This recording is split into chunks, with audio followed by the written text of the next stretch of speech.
आज हम बात करेंगे उस शख्स की जिन्हें झारखंड की जनता सिर्फ एक नेता ही नहीं बल्कि अपना मार्गदर्शक मानती थी। हम बात कर रहे हैं दिशोम गुरु शिबू सोरेन की। आज 4 अगस्त उनकी पहली पुण्यतिथि है। यह दिन सिर्फ उन्हें याद करने का नहीं बल्कि उनके संघर्ष, उनके सपनों और झारखंड के लिए किए गए योगदान को जानने का भी है। आखिर कैसे एक साधारण किसान परिवार का बेटा झारखंड आंदोलन का सबसे बड़ा चेहरा बना, कैसे उन्होंने आदिवासियों के हक की लड़ाई लड़ते हुए अलग राज्य का सपना साकार किया और क्यों आज भी लाखों लोग उन्हें श्रद्धा से दिशोम गुरु कहते हैं। आइए जानते हैं उनकी पूरी कहानी।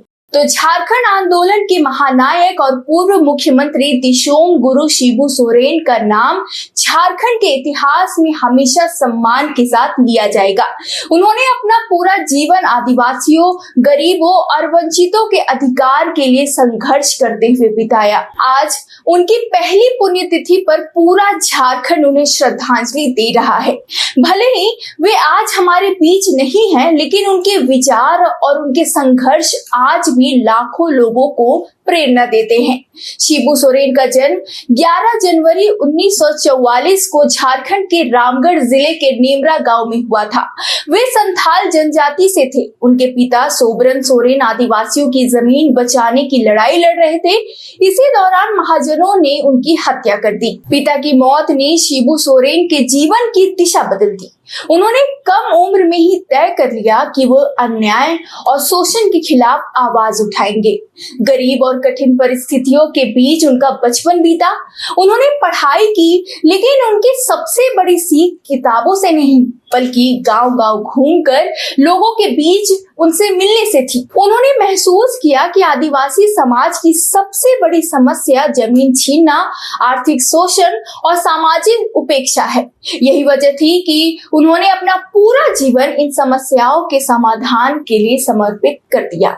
1970 के दशक में शिबू सोरेन ने अलग झारखंड राज्य की मांग को एक बड़ा जन आंदोलन बनाया। उन्होंने झारखंड मुक्ति मोर्चा यानी जेएमएम की स्थापना की और आदिवासियों, मूलवासियों, किसानों और मजदूरों को एक मंच पर लाने का काम किया। जल, जंगल और जमीन की रक्षा उनके आंदोलन का सबसे बड़ा आधार बना।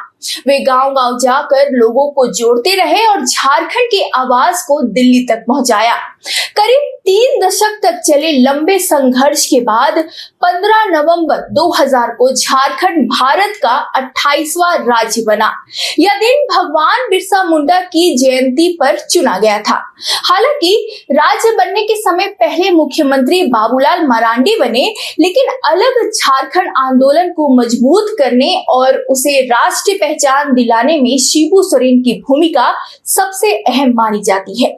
यही कारण है कि उन्हें झारखंड आंदोलन का सबसे बड़ा जननायक कहा जाता है। आंदोलन के बाद शिबू सोरेन ने राष्ट्रीय राजनीति में भी अपनी मजबूत पहचान बनाई। वे कई बार दुमका से लोकसभा सांसद चुने गए और केंद्र सरकार में कोयला मंत्री भी रहे। झारखंड बनने के बाद वे 2005, 2008 और 2009 में 3 बार मुख्यमंत्री बने। उनका कार्यकाल भले ही लंबा नहीं रहा, लेकिन जनता के बीच उनकी लोकप्रियता हमेशा बनी रही।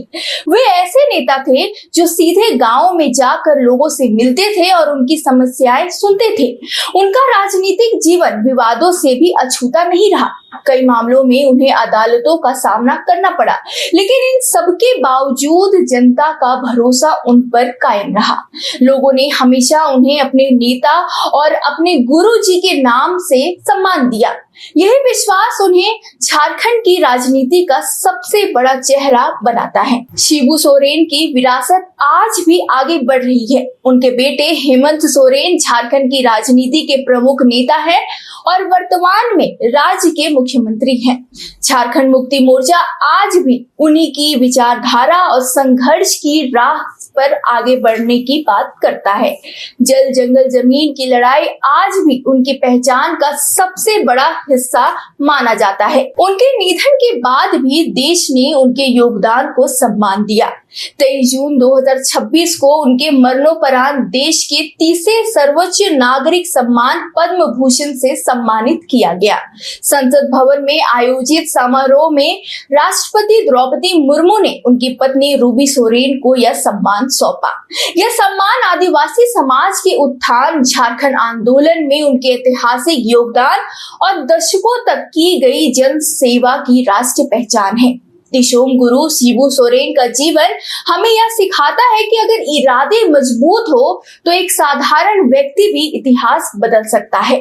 उन्होंने सत्ता से पहले समाज को चुना, पद से पहले लोगों का विश्वास जीता और राजनीति को सेवा का माध्यम बनाया।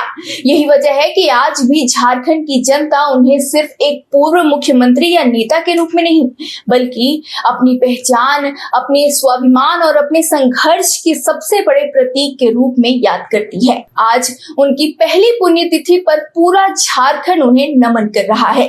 दिशोम गुरु भले ही इस दुनिया में नहीं है, लेकिन उनके विचार, उनका संघर्ष और उनकी विरासत हमेशा अमर रहेगी।